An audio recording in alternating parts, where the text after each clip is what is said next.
Once upon a time, there were 100 million people. They had different interests, different beliefs, different occupations, but for the most part, they got along pretty well. Then one day, a gang of a few hundred people showed up. Need to zoom in some more to see them. I know they're there somewhere. Zoom in. There they are. And this gang of a few hundred said to the throng of 100 million, "From now on, you all have to give us a cut of everything you earn." This is an accurate graphical comparison between the number of American taxpayers and the number of U.S. congressmen. And the throng said, "Gosh, do we have to give you a cut of what we earn?" And the gang of a few hundred said, "Yes, you have to."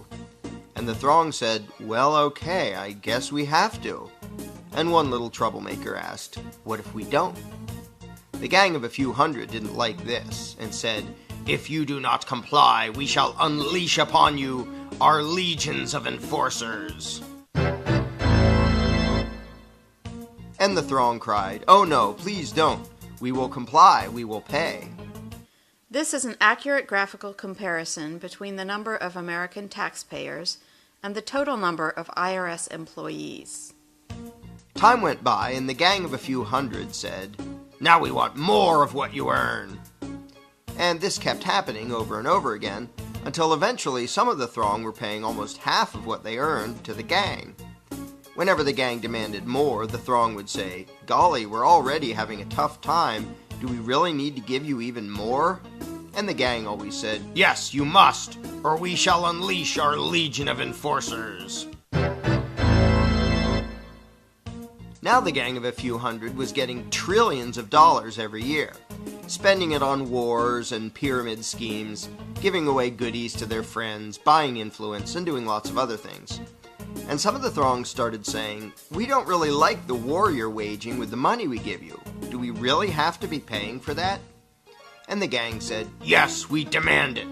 Don't make us send out our legion of enforcers." And some of the throng said, "You're taking our money and giving it to huge corporations and giant banks, and some people who just don't want to work. A lot of these things we don't like." And the gang said, "We don't care. We will decide how to spend it. You just do as you're told, or else." And the throng said, "Okay, I guess we have to."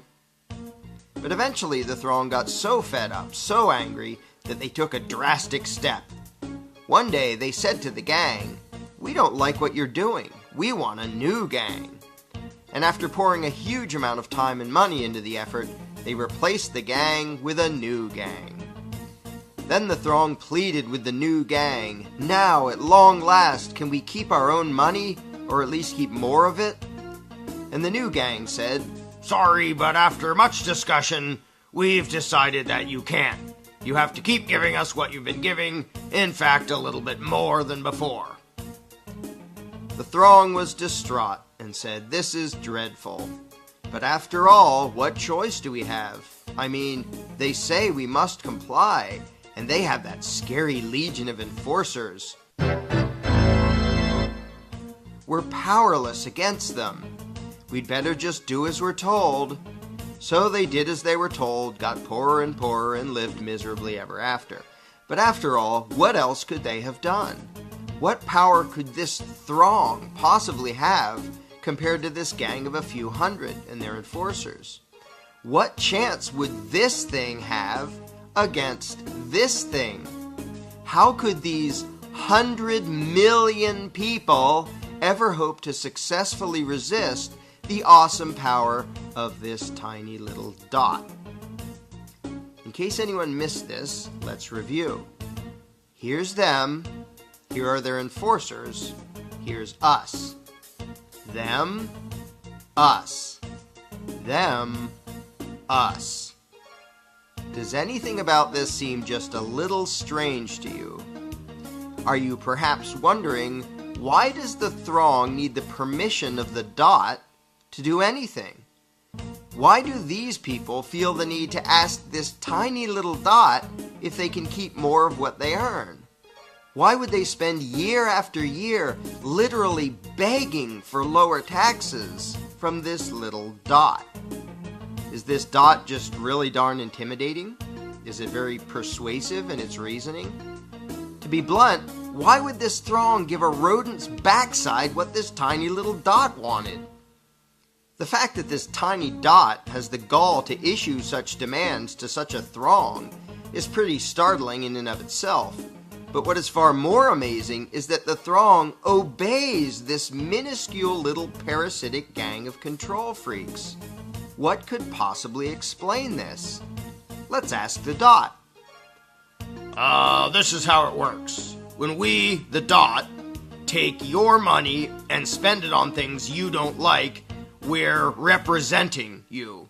In fact, though you're not allowed to actually keep your own money, you're allowed to decide which little dot will steal half of what you earn. So that really means that you're in charge and that you're agreeing to give us your money. In fact, we, the dot, are serving you when we take your money and spend it on things you don't like. And so you should thank us and treat us with great respect and honor for having robbed you on your behalf for your own good in order to serve you by doing things you don't want us to do. So there you have it. I hope that cleared everything up for you. If you're not entirely satisfied with the dot's explanation of things, you really should read the book The Most Dangerous Superstition, available now at Amazon.com.